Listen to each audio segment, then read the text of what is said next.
one per night. All right. God, I gotta remember the details of this story. So this was in about grade 5 or grade 6.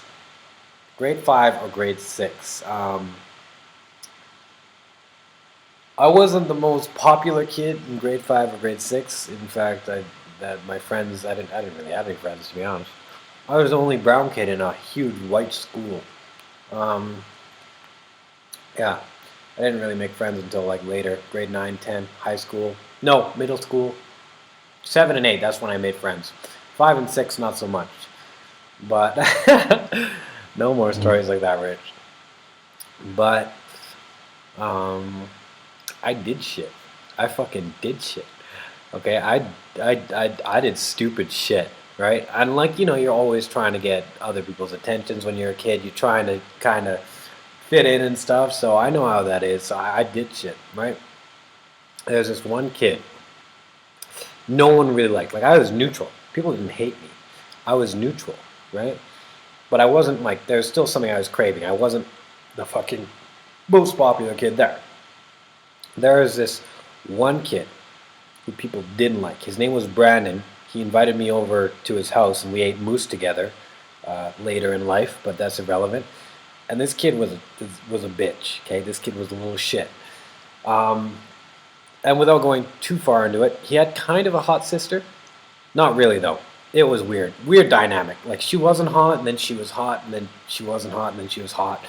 And she was older, but whatever. Hold on.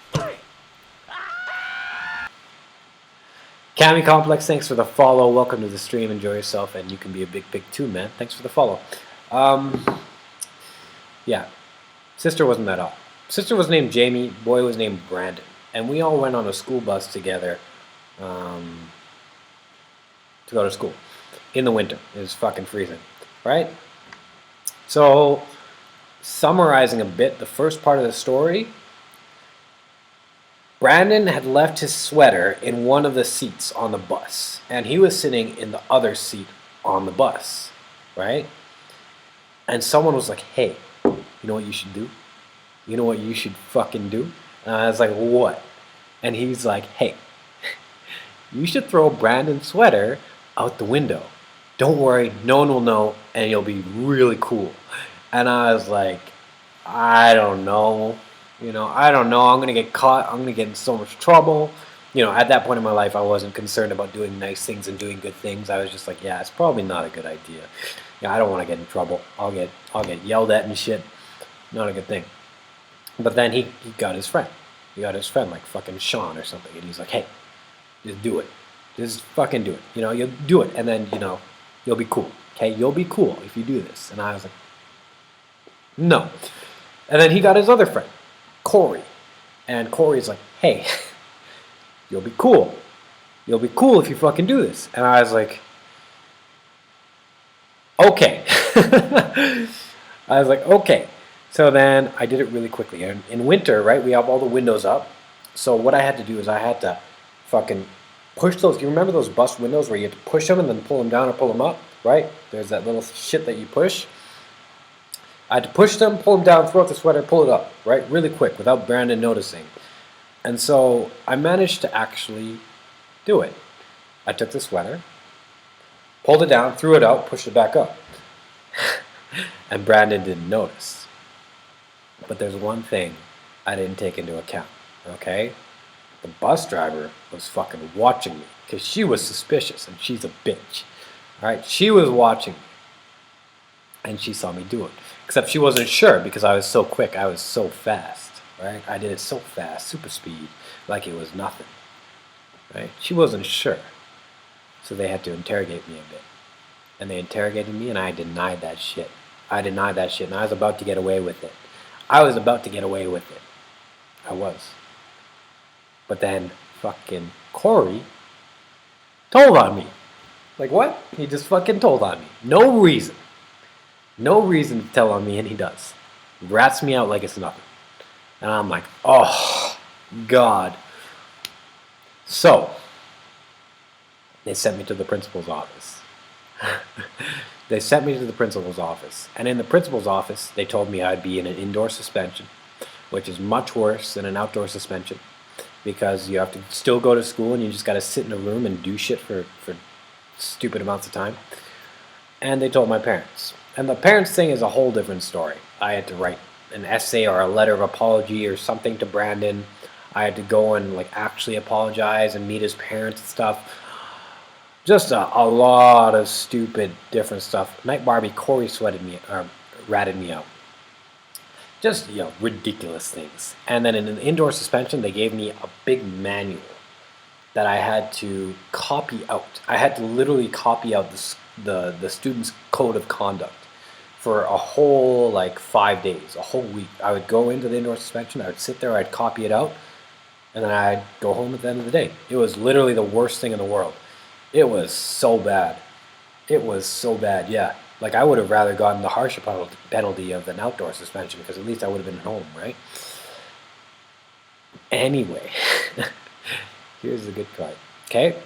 So at the end of my suspension, I was in the vice principal's office. She called me into her office, right? I came in, and her name was Mrs. Burt. And she was a scary motherfucker. God damn, Mrs. Burt. And she was really round too, round, really round. Like people would joke about, better than mowing lawns, am I right? Oh, yeah, better than mowing lawns. People would joke about she would get mad at you and then she'd roll fucking after you instead of run and then she'd eat you. Scary thing, right? She was a scary person, right? Always angry, just never happy, right? So, she invited me into her office, and I sat there, right? I sat there, and she lectured me. And I was like, yeah, okay, I understand, I've been through it, whatever, I get it. I'm just fucking, okay, I get it, right?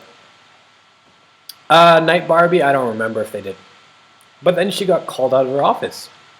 And she said, you stay right there. You sit there. I was like, okay. So then she leaves her office, right? She closes the door, and I look back, and I notice her coat is on the door. So what do? I get really nervous. And I'm like, oh, I wonder how long she'll be gone. God, I wonder how long she'll be gone. And then so I was like, just got to do it. Just fucking do it. So I go up to her coat. I rifle through her fucking pockets. What do I find? I find a set of keys. I find Mrs. Burt's keys. And I take them. I fucking take them. I take her keys and I sit back down like nothing happened. And then she comes back into her office and she's like, all right, you're free to go. I hope you've learned your lesson. I hope you've learned your lesson. And I was like, yep, thank you. I've learned my lesson. And then on the bus ride home, guess what I did? I took the window, pulled it down, took the keys, threw the keys out the window, put the window back up, and I got my fucking revenge. And no one fucking knew. I never heard about it at all ever again. No one fucking knew. But her keys was gone, and she probably couldn't get back into her house that night. So fuck that bitch. That was it.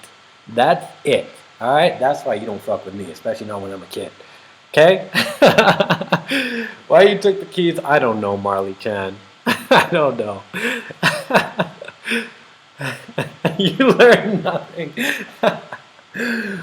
That's so good, hey? That's a really good story. Yeah, I like that story. That's how you get away with murder right there. You just do it twice, okay? Just do it twice. If you do it twice, punishment doesn't mean shit, okay?